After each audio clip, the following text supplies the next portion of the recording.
Hello guys, welcome back to my channel. ఈరోజు ఒక అద్భుతమైన టెంపుల్ గురించి తెలుసుకుందాం.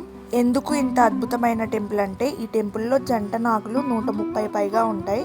అలాగే ఇక్కడ శ్రీ వల్లి దేవసేన సమేత సుబ్రహ్మణ్యేశ్వర స్వామితో పాటు పక్కనే ఉపాలయం ఉంది. అది వారాహి అమ్మవారి ఆలయం. అమ్మవారు చాలా పవర్ఫుల్ అమ్మవారు. ఈ అమ్మవారి దగ్గర మనం కోరిక కోరుకుంటే అది ఖచ్చితంగా నెరవేరుతుందని ఇక్కడ భక్తుల నమ్మకం. ఈ టెంపుల్ ఎక్కడుందో తెలుసుకుందాం. ఇది జంగారెడ్గూడెంలో బుట్టాయిగూడెం రోడ్లో పద్మ థియేటర్ ఆపోజిట్ సందులో కొంచెం ఫ్రంట్కి వెళ్తే ఈ టెంపుల్ కనిపించింది.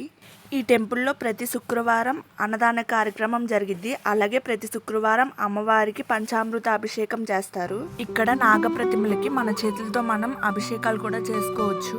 జంగారెడ్గూడెం వచ్చినప్పుడు ఈ టెంపుల్ని కూడా ఒక్కసారి విజిట్ చేయండి. ఇంకా జంగారెడ్గూడెంలో ఏమేం టెంపుల్స్ ఉన్నాయో నా ఛానల్లో అప్లోడ్ చేశా. ఎవరికైనా ఇంట్రెస్ట్ ఉంటే వెళ్ళి చూసేయండి. చూసాక తప్పకుండా వీలైతే ఒక్కసారి విజిట్ చేయండి. మనం ఫస్ట్ టెంపుల్లోకి వెళ్ళాక లెఫ్ట్ సైడ్ నాగపడగలు ఉంటాయి. 130కి పైగా ఉంటాయని ఇక్కడ చెప్తున్నారు. ఒకసారి మీరు దర్శించుకోండి. ఇక్కడ ఎవరికైనా దోషాలుంటే హోమాలు అలా కూడా జరిపించుకుంటారు. ఇక్కడ స్వామిని దర్శించుకున్న వారికి ఏ దోషాలు ఉండవని భక్తుల నమ్మకం.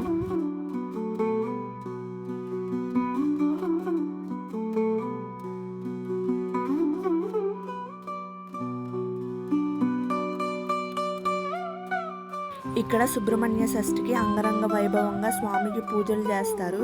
అలాగే పక్కనే వారాహి అమ్మవారు ఉన్నారు కాబట్టి దేవీ నవరాత్రులప్పుడు ఇంకా బాగా పూజలు చేస్తారు.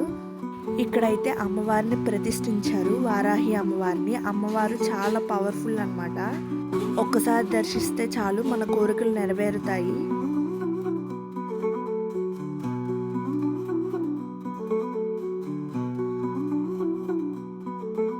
ఇక్కడ వీటిని దర్శించుకున్న తర్వాత స్వామివారి దర్శనానికి అయితే వెళ్దాము. ఇంకా స్వామివారి దర్శనానికి వెళ్ళే ముందు స్వామివారి వాహనమైనటువంటి నెమిలి ముందు దర్శించుకోవాలంట. నెమిలిని దర్శించుకున్నాక స్వామివారి దర్శనానికి వెళ్ళొచ్చు.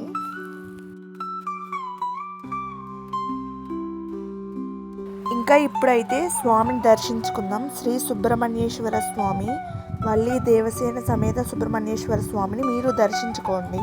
ఈ గుడి చాలా చిన్నగా ఉంటుంది కానీ చాలా ప్రశాంతంగా ఉందన్నమాట. ఇంకా ఇప్పుడు వారాహి అమ్మవారిని గురించి తెలుసుకుందాం. అమ్మవారిని దర్శించుకోవడం వల్ల చాలా మంచి జరిగింది. ఈవిడ లలితా త్రిపుర సుందరి దేవి సైన్యానికి ఈమె ప్రధాన సేనాధిపతి.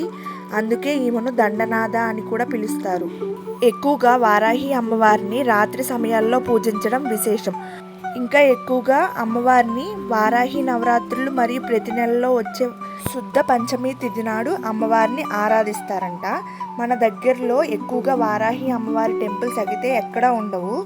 ఇదే ఫస్ట్ టెంపుల్ అనుకుంటా నాకు తెలిసినంత వరకు, జంగారెడ్గూడెంలో వారాహి అమ్మవారి టెంపుల్. ఈ అమ్మవారు స్వరూపం ఎలా ఉంటుందంటే, మొహం, వరాహ రూపం, మనిషి శరీరం మరియు 8 చేతులతో అమ్మవారు దర్శనమిస్తారు. అలాంటి మూర్తే మన దగ్గరలో ఉన్న జంగారెడ్గూడెంలో వల్లి దేవసేన సమేత సుబ్రహ్మణ్యేశ్వర స్వామి టెంపుల్లో ఉంది.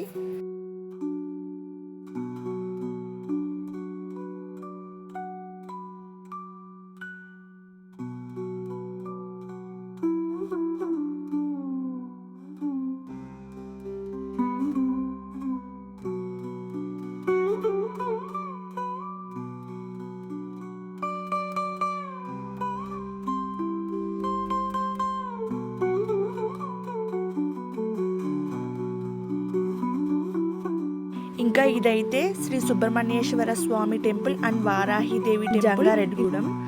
వీడియో ఎలా అనిపించిందో కామెంట్ చేయండి గైస్. అలాగే నా ఛానల్ సబ్స్క్రైబ్ చేసుకోండి. సబ్స్క్రైబ్ చేసుకోవడం వల్ల నా వీడియోస్ అన్నీ మీకు వస్తాయి. వీడియోని షేర్ చేయండి. షేర్ చేయటం వల్ల ఎవరికైనా ఇన్ఫర్మేషన్ తెలియకపోతే ఈ వీడియో ద్వారా తెలిసిద్ది. అండ్ మీరు ఒక్కసారైనా విజిట్ చేయండి. అంతే వీడియో గైస్. బాయ్.